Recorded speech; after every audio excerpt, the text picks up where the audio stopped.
김성환의 시사야.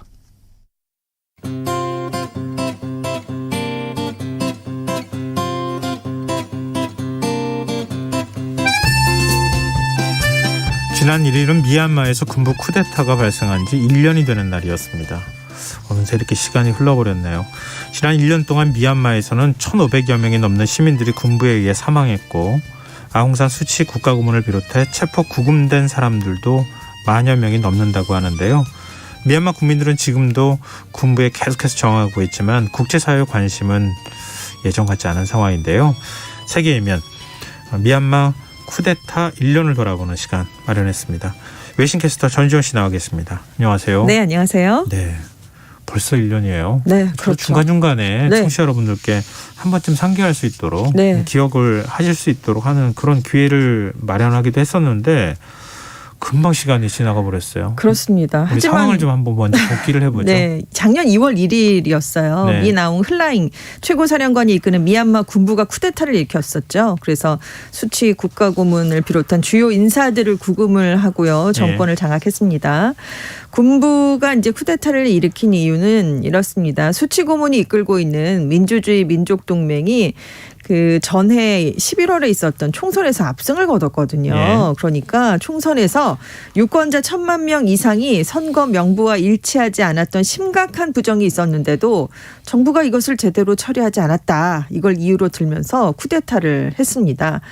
그 이후에 미얀마 국민들이 굉장히 많이 반대를 하면서 시민 불복종 운동을 펼치기도 했었죠. 냄비도 두드리고 이제 거리로도 맞아요. 많이 나오고요.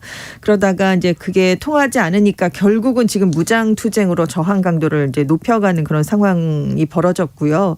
미얀마에서 이제 쿠데타가 발생한 1주년인 1일에 수도인 네피도, 최대 도시 양곤, 제2도시 만달레이 같은 미얀마 곳곳에서 침묵 파업이라는 게 진행이 됐어요. 그러니까 출근을 거부하고 장사를 하지 않는 것으로 군부에 저항하는 명확한 메시지를 주자라는 반군부가 이제 펼친 운동이었는데 군부가 이걸 막기 위해서 이렇게 참여하면 재산을 몰수하고 무기징역에 처해질 수 있다. 가게 문을 열어라라고 명령은 했지만 대부분 가게가 문을 닫았습니다. 그리고 양곤하고 만달레이에서는 군부를 비판하는 기습적인 거리 시위도 벌어졌었습니다. 시민들의 피해가 어느 정도로 집계되고 있어요? 지금 인권단체 정치범 지원협회가 있어요. 지난 1년 동안 군부에 의해서 1,500명이 넘는 미얀마 국민들이 사망을 했다라고 집계를 내놨고요. 수치 고문을 비롯해서 체포, 구금된 사람들이 11,500명을 넘어섰습니다. 미얀마 사회가 사실상 멈춘 상태다 이런 평가가 나오는데요. 지금 경제나 산업 활동이 제대로 이루어지지 않고 있어요. 그래서 미얀마 인구의 과반인 2,500만 명이 빈곤 상태를 겪고 있고요. 1,440만 명에 대한 인도주의적인 지원이 시급한 상황입니다. 그래서 세계은행이 올해 빈곤 속에서 살아가는 미얀마 인구 비율이 2019년과 비교해서 2배 이상 늘어날 것이다라는 전망치를 내놓기도 했고요. 지금 뭐 사망한 사람, 구금된 사람만 많은 게 아닙니다. 이런 가운데 수십만 명의 국민이 난민이 됐어요. 그래서 지금 유엔에 따르면 미얀마에서 지금까지 40만 명이 넘는 피난민이 발생한 것으로 알려지고 있습니다. 그리고 이제 안타까운 게 의료나 교육 서비스 같은 공공 인프라까지 붕괴가 됐다는 점이에요. 왜냐하면 특히 의료진, 교사들이 쿠데타가 발생한 이후에 시민 불복종 운동에 앞장을 서게 되니까 정부의 탄압을 많이 받았습니다. 그래서 미얀마 군부가 의료진 그리고 이제 개인 진료소 등을 공격하는 일이 있었고요. 그래서 지금 그 이후에 이제 코로나19 팬데믹 상황이 훨씬 더 심각하게 벌어졌는데 의료 인프라가 붕괴됐기 때문에 여기에도 제대로 대처를 하지 못하고 있는 그런 상황입니다. 그리고 이제 군부가 이 저항 세력을 소탕하는 데 경찰력을 집중해 버렸어요. 그래서 치안 공백이 생겼습니다. 지금 범죄율이 급증해서 소식통들에 따르면 도시와 농촌을 막론하고 대낮에도 절도와 폭행이 빈번하게 일어나고 있다는 얘기가 들려오고 있어요. 그래서 지금 민간인들이 범죄를 신고하려고 경찰서에 들어가는 것도 대부분 금지되어 있습니다. 이게 이제 시민들이 반항을 할까 봐요. 그래서 사건 접수도 제대로 안 되고 수사도 제대로 되지 않으니까 지금 시민들은 굉장히 불안해하고 있는 그런 상황입니다. 시민을 돌보진 않고 네. 그냥 지배하고 통치하려고만 그렇습니다. 한다. 그런 얘기인데 미얀마 시민들의 투쟁은 계속되고 있죠. 그렇습니다. 처음에는 말씀드렸던 것처럼 평화 시위, 시민 불복종 운동 같은 걸 벌였어요. 그런데 결국 한계를 느꼈습니다. 그래서 시위대들이 이제 무장 투쟁 쪽으로 지금 나서고 있는데요. 작년 4월에 민주진영에서 임시정부인 국민통합정부가 결성이 됐거든요. 이 국민통합정부가 작년 5월에 반군부에 대한 무장 투쟁을 선포했습니다. 그리고 시민방위군을 공식적으로 창설을 했어요. 네. 근데 여기서도 주류인 버마족이 대다수를 이루고 있는데 이 시민방위군이 독립 이후에 처음으로 국경 소수민족 무장 조직들과도 연대하면서 투쟁을 벌이고 있습니다. 그래요? 워낙은 대립하던 상황이었잖아요. 소수민족들이 많이 있기 때문에 네. 버마족이 지배를 하고 그렇죠. 있었는데 그 소수민족하고 버마족하고 싸웠던 거잖아요. 그렇습니다. 굉장히 사이가 안 좋았었죠. 같이 손을 잡았다고요? 그렇습니다. 이제 군부에는 같이 맞서겠다라는 얘기죠. 그래서 지금 미얀마 민주화 운동이 내전의 성격을 띠게 된 거죠. 군부와 반군부 사이에. 그래서 지금 국민통합정부에 따르면 지난해 12월부터 한 달 동안 이 시민방위군과 소수민족 무장단체의 공격으로 2,000여 명의 미얀마 군이 사망하고 600명 가량이 부상을 했다. 굉장히 치열한 전투가 벌어지네요. 그렇습니다. 내전이에요, 정말. 예. 그런데 여기에 대해서 미얀마 군부가 주민들을 대량 학살한다든가 마을을 불태우고 또 헬기와 이제 전투기까지 동원해서 공격을 하고 있습니다. 그래서 지금 일반 시민들을 굉장히 폭력적으로 진압을 하고 있는 상황이에요. 그래서 이제 이렇게 군부가 굉장히 강경하게 나오니까 이제 사실상 거리에 대규모 시위는 벌어질 수가 없는 상황이 됐고요. 그리고 특히 군부 영향력이 큰 곳이 최대 도시 양곤, 제2도시 만달레인데 여기에서는 게릴라성 시위만 간헐적으로 이어지고 있는 상황입니다. 지금 그러면은 내전 양상이라고 말씀하셨잖아요. 네네. 주로 어느 주나 어느 지역에서 많이 내전이 그러니까 서로 전투가 벌어지고 있는 거예요? 그러니까 쿠데타가 발생하기 전에도 미얀마에서 민족 분쟁이 끊이질 않았잖아요. 네. 민족들이 굉장히 많습니다. 그래서 이게 뭐 네. 군부 쿠데타가 그렇죠. 일어난 것도 그 네. 소수민족들이 투표를 못하게 그렇습니다. 됐다. 뭐 이거 좀 네, 빌미 삼아서 그렇죠. 했던 거잖아요. 그렇습니다. 그래서 73년 전에 동부 카렌주에서 시작된 민족 분쟁이 쿠데타 전에도 끝나지 않았던 상황이었어요. 그래도 이제 쿠데타 전까지 미얀마 내전은 어디에서 벌어졌냐면 국경에 소수민족들이 거주하는 지역에서 국지적인 형태로 발생이 되었습니다. 그런데 이제는 쿠데타 이후에 내전이 전국화됐다는 게 좀 달라진 점이고요. 세 개의 전선이 형성되어 있는 형국이에요. 첫 번째는 이렇게 반세기 넘게 이어진 군부와 소수민족 무장단체 간의 분쟁입니다. 그래서 내전이 계속됐던 카렌주, 카친주는 물론이고요. 그동안 그래도 이제 소수민족들, 일부 민족들과 협상을 통해서 장기간 휴전 상태였던 곳들이 있거든요. 북서부의 친주, 동부의 카렌유주가 있었는데 여기서 소수민족 무장단체들이 다시 활동을 하게 됐습니다. 그래서 다시 전쟁터가 됐고요.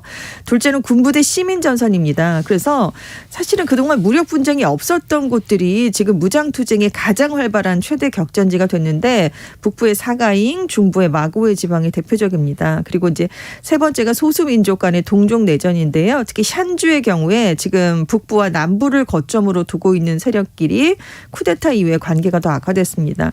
근데 말씀드린 것처럼 민간인을 공격하는 사례가 늘고 있다는 게 문제가 되고 있는데 쿠데타 이후에 작년 말까지 11개월 동안 미얀마에서 발생한 무력 충돌 및 민간인 공격 사례가 7,800여 건에 이르고 있어요. 이게 그 전년 같은 기간에 비해서 700% 이상 증가한 숫자입니다. 그런데 미얀마군이 시민 불복종 운동이 벌어지니까 이 군부가 징병을 하는데 어려움을 겪고 있거든요. 참여하려고 하지 않으니까요. 그래서 이 군부의 지상 전투력이 좀 약화된 그런 양상이 나타났습니다. 그러니까 반군뿐 아니라 병원, 심지어 난민 캠프 같은 인도주의 시설에까지 무차별 공습을 가하고 있어요. 그래서 사실상 오랜 동안 내전이 벌어졌지만 그 상황에서도 공습은 좀 드물었거든요. 네. 그런데 이렇게 공습을 하니까 앞으로도 미얀마 군부가 지상 전투력이 약화된 걸 만회하기 위해서 공습에 의존할 가능성이 높은 게 아니냐 이런 우려가 좀 높아지고 있습니다. 앞서 미얀마 군부 말씀도 잠깐 해주셨지만 사실 이게 영국도 식민 지배를 네네. 했었던 곳이고 그렇죠. 그걸 또 일본이 또 공격해가지고 네네. 일본 식민 지배를 했잖아요. 그렇습니다. 카렌주라고 하는 게 그때 네네. 영국군이 지배할 수 있도록 만들었다가 네. 버마 쪽하고 갈등을 일게 했었죠. 로힝야 쪽도 마찬가지고요. 네. 그 뿌리는 거기서부터 사실 그렇습니다. 시작되고 네. 친일에 저항하기 위해서 군부를 조직했던 게 그게 사실 지금 군부의 그렇습니다. 시초인데 네네. 그 군부가 지금 국민들 향해서 총뿌리를 겨누고 네. 있다는 거잖아요. 네. 이 역사의 아이러니다 이런 그렇죠. 생각이 드는데요. 계속 뭐 시민들 탄압하는 일들을 멈추지 않고 있어요. 그렇습니다. 반군부 활동이 벌어지려고 하면 이걸 다 막는 그런 형국인데요. 지금 쿠데타 이후에 가장 흔한 형태 시위가 자동차 경적 울리기, 냄비 두드리기예요. 근데 이제는 이렇게 하면 반역죄나 반테러법 위반으로 기소될 수 있다라고 경고를 내놨습니다. 그리고 이제 미얀마가 페이스북이 인터넷과 같은 의미로 통할 정도로 사용량이 절대적인 곳이거든요. 그래서 쿠데타가 실제로 발생한 이후에 미얀마 국민들이 이 페이스북을 통해서 반군부 시위도 조직을 하고 각종 불복종 운동을 확산시켰습니다. 그래서 군부가 쿠데타가 발생한 직후에 이 페이스북을 비롯해서 트위터, 인스타그램 같은 SNS 접속을 차단을 해버렸어요. 근데 최근에 관련 법을 또 개정했습니다. 그래서 네. 휴대전화 심카드 인터넷 사용 요금을 올렸는데요. 그래서 작년 12월부터 이동 데이터 통신비가 거의 2배 이상 올랐어요. 그리고 무선 인터넷 월 사용료도 1.5배 이상 올랐습니다. 그러니까 인터넷은 차단하지 않았어요라고 얘기를 하지만 네. 인터넷 사용을 사실상 제한하는 방법이 되고 있고요. 왜냐하면 지금 여기 국민 경제 성장률도 굉장히 낮은 나라니까요. 네. 이렇게 인터넷 통신비가 올라가면 감당이 안 됩니다. 그리고 또 하나 가상 사설망을 통해서 이렇게 금지가 돼 있는 페이스북 등에 접속을 하면 1년에서 3년의 징역형 선고를 가능하게 하는 사이버 보안법 제정도 지금 추진을 하고 있어요. 그래서 이게 인터넷 접속 서버를 우회해서 국가에서 금지한 온라인 사이트에도 접속을 할 수 있게 돕는 거잖아요. 그러니까 이렇게도 국민들이 할 수 없게 모든 걸 원천 차단하는 그런 작업을 벌이고 있습니다. 아웅산 수치고문은 지금 어떻게 지내고 있습니까? 지금 가택연금 상태에서 재판을 계속 받고 있는데 네. 어디에서 가택연금이 되는지는 여전히 알려지지 않고 있고요. 변호인과의 접견도 제대로 이루어지지 않고 있는 상황인데 지금 군부가 수치여사에게 적용한 범죄 혐의가 다 16건 정도입니다. 작년 12월에 일단 하나 판결이 나왔어요. 선동, 코로나19 방역조치 위반으로 징역 2년형이 내려졌고요. 지난달에 무전기를 불법으로 소지한 혐의로 징역 4년형이 추가로 선고가 됐습니다. 다음 달에는 선거법 위반 혐의에 대한 재판이 시작이 되는데요. 지금 최장 징역 15년형이 가능한 부패 혐의도 여러 건 또 있거든요. 네. 지금 16건의 혐의가 있다고 말씀을 드렸는데 이 모든 혐의가 유죄로 인정되면 최장 160년 이상의 징역형이 가능합니다. 그러니까 사실상 종신형을 선고할 것으로 지금 관측이 되고 있는데 실제로 지금 민주주의 민족동맹 의원 중에 체포된 사람이 600여 명인데요. 이 중 4분의 3 정도에 해당하는 사람들이 여전히 구금이 돼 있고 실제로 징역 9년형을 선고받은 민주화 인사도 나왔습니다. 그래서 정치인들을 이렇게 대거 구금해 놓고 있는 건 2023년 8월에 총선이 치러질 예정이거든요. 그러니까 네. 그 전에 민주주의 민족동맹을 사실상 해산하기 위한 사전 정지 작업으로 지금 그런 조치로 해석이 되고 있고요. 그리고 이제 군부가 쿠데타 후에 1년 가까이 수치 고문을 계속 끊임없이 기소하고 처벌을 하고 있습니다. 네. 그 배경이 지금 정치적인 목적이 있다라는 얘기가 있는데 로힝야족 학살을 옹호한 것 등으로 해외에서는 수치 고문이 굉장히 많은 비판을 받았지만 네. 미얀마 내에서는 여전히 주류인 버마족의 지지를 많이 받고 있거든요. 네. 그러니까 종신형에 가까운 징역형을 내려서 앞으로 정치권으로 돌아오는 길을 완전히 막겠다라는 의도가 있다는 거고요. 그리고 이제 문민정부를 사실상 이끈 사람은 수치 고문인데 이렇게 수치 고문이 여러 가지 부정과 범죄를 저질렀다라고 주장을 해서 자신들의 쿠데타에 대한 정당성을 부여하려는 의도로도 해석이 되고 있습니다. 심지어 이제 민주주의 민족동맹의 한 의원은 이미 반테러법 위반 혐의로 사형이 선고가 된 그런 상황이에요. 그러니까 뭐 구금만 하고 체포하고 이러는 게 아니라 사형까지 지금 선고를 하고 있는데 쿠데타를 반대한 민주 진영의 활동가들에게도 지금 사형을 선고하는 일이 발생하고 있습니다. 아니 수치여사는 그 로힝야족 학살을 옹호했다, 침묵으로 일관했다 그래서 비난받는데 네. 그 학살한 당사자가 민훌라이잖아요. 그렇죠. 지금 네, 군부 그렇습니다. 쿠데타를 주도한 인물인데. 근데 이제 사법재판소에 갈 때 수치 여사가 갔잖아요. 그러니까 모든 대표, 그러니까 다 수치 여사가 한 것처럼 국제사회 관심은 거기에 집중이 되고 흘라이 사령관 이름은 사실 우리가 잘 알지는 못했지 않습니까? 네. 그러니까 수치 여사에게만 모든 관심이 집중되도록 했다는 것도 그때부터 이미 목적이 있었다라는. 뭔가 계획을. 네, 그렇습니다. 큰 그림이 있었다 이런 얘기가 그렇군요. 나오고 있습니다. 그러면 장기 집권 시나리오를 짜고 있다고 봐야 되겠네요. 그렇습니다. 쿠데타 당시에 군부가 1년간 국가 비상사태를 선포했었거든요. 그런데 이제 1년이 다 돼가니까 지난달 31일에 비상사태를 6개월 더 연장한다고 발표를 했습니다. 왜냐하면 국가 비상사태 기간에는 군부가 합법적으로 민주 세력을 탄압할 수 있기 때문인데요. 지금 여기에 장기 집권 계획을 계속 진행하고 있어요. 그래서 지난달 31일에 또 하나 승인이 된 게 2023년 총선에서 비례대표제를 도입하는 방안이 사실상 승인이 됐습니다. 이게 군부를 지지하는 정당들이 의회에 들어오기 쉽게 만들겠다는 그런 네네. 뜻인데요. 네. 지금 미얀마 선거법에 따르면 군정이 이제 2008년에 만든 헌법이 있습니다. 그래서 전체의 25%는 군부의 사전 배정이 됩니다. 그리고 나머지 75%만 이제 민주주의적인 선거를 치러서 당선이 되도록 돼 있는데 수치고문이 이끄는 민주주의 민족동맹이 지난 총선에서 압승할 수 있었던 것도 이 75%의 부분에서 굉장히 압승을 거뒀기 때문이에요. 네. 근데 지금 미얀마의 한 정당이 90개 정도가 있는데 여기 한 30개 정도가 군부 측 정당으로 분류가 되고 있습니다. 그러니까 비례대표제가 여기서 그냥 도입이 돼버리면 지금 민주주의 민족동맹은 무력화되고 군부에 할당되는 의석이 사실상 많아지는 거죠. 그러니까 네. 군부의 이제 장기 집권이 가능해지는 시나리오가 나올 수가 있는데 지금 미얀마 임시정부격인 국민통합정부는 국가 권력을 원래 주인인 국민들에게 돌려주고 군정이 법의 심판을 받게 하겠다는 성명을 1일에 발표하긴 했지만 현실적으로 이 국민통합정부가 군부를 몰아내기에는 힘이 부족할 수밖에 없는 상황이고요. 지금 다른 국가의 의원들에 의해서 이 국민통합정부가 노벨 평화상 후보로 지명이 돼 있는 상황입니다. 근데 국제사회가 너무 무기력한 거 아니에요? 그렇습니다. 처음에는 좀 도와주려고 하는 움직임이 네네. 있었는데 지금은 어떻습니까? 지금 유엔이 작년 6월에 총회에서 미얀마 무기 금수 조치를 촉구하는 결의안을 통과시켰어요. 하지만 그 이후엔 별다른 움직임이 없습니다. 사실상 손을 놨다라는 얘기인데요. 미국과 유럽연합이 경제 제재를 가하긴 했습니다. 그리고 아세안이 군부를 압박하고 있지만 역시 뭐 이렇게 무기력하다 이런 평가인데요. 특히 이제 아세안이 이제 작년 4월에 그 쿠데타 사태의 평화적인 해결을 위해서 아세안이 이제 마련했던 5개 합의사항 뭐 이런 것들이 있었는데 네. 그걸 지키지 않았다는 이유로 10월에 열린 정상회의에 흘라잉 사령관 참석을 허락하지 않았습니다. 근데 지금 이제 캄보디아의 훈센 총리가 차기 의장국이거든요. 네. 그래서 이달 초에 미얀마를 갔어요. 그래서 흘라잉 사령관도 만나면서 한 얘기가 군부를 무조건 아세안에서 배제하는 건 해법이 아니다 이런 얘기를 했습니다. 그러니까 다른 국가들이 굉장히 크게 반발을 했어요. 그래서 일단 훈센 총리가 한 발 물러났는데 왜 그러면 훈센 총리가 이랬을까? 캄보디아가 아세안 국가 중에서 가장 친중적인 행보를 보이는 국가입니다. 그래서 훈센 총리가 군부를 옹호한 뒤에는 중국의 의도가 있었던 것이다. 이런 외신들이 분석을 내놓기도 했고요. 그래서 지금 이번 달 중순에 아세안 외교장관 회의가 열리거든요. 그래서 훈센 총리가 만약에 여기서도 미얀마 군부를 옹호하는 입장을 계속 고집하면 아세안이 미얀마 문제를 놓고 분열될 가능성이 있다. 이런 얘기가 나오고 있습니다.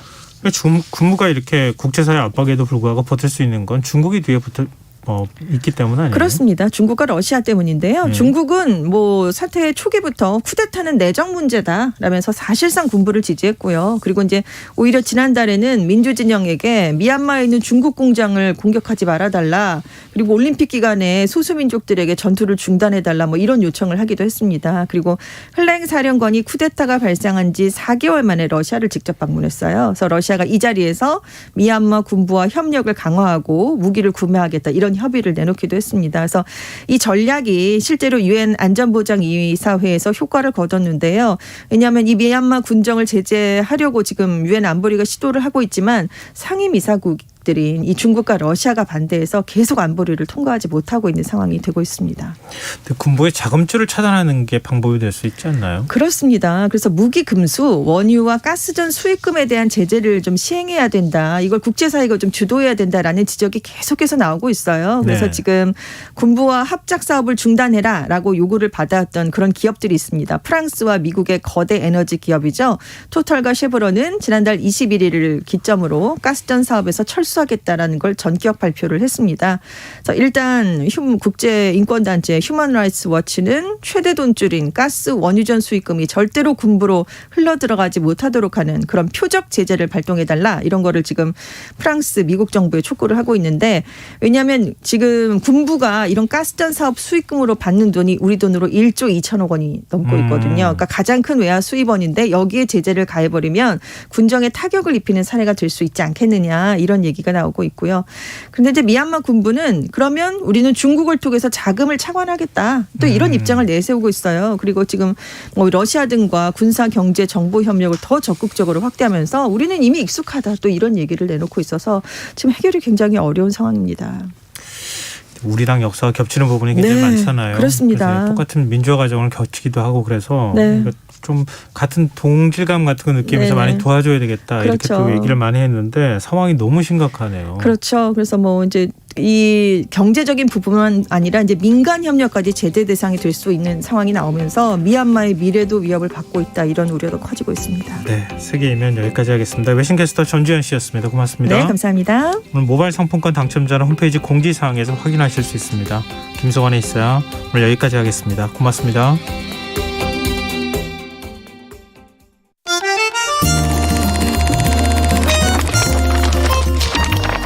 이다혜의 영화관, 정여울의 도서관.